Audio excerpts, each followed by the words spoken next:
তাহলে আপনারা বলেন তারেক রহমান সাহেবের সালাম দেওয়ার জন্য আসছি। আপনাদের ভোট চাই, দোয়া চাই।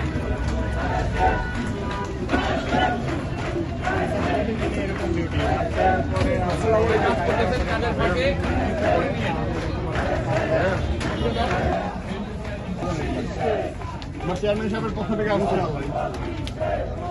আসসালামু আলাইকুম। বিএনপি চেয়ারম্যান তারেক রহমান সাহেবের সালাম দেওয়ার জন্য আসসালামু আলাইকুম। আমাদের ভোট চাই, দোয়া চাই ইনশাআল্লাহ।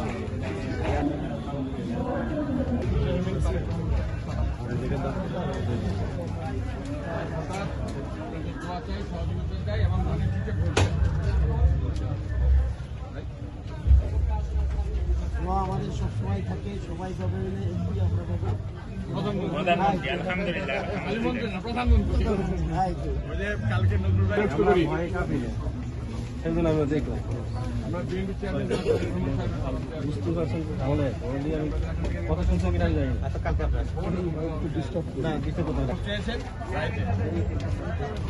বিএনপি চেয়ারম্যান জনাব তারেক রহমান সাহেবের পক্ষ থেকে আসছি।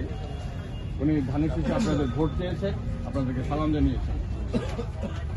দোয়া করবেন ভাই, অবশ্যই। চেয়ারম্যান জনাব তারেক রহমানের পক্ষ থেকে এসেছি, উনি আপনাদেরকে সালাম দিয়েছেন, ধানের শীষে ভোট চেয়েছেন।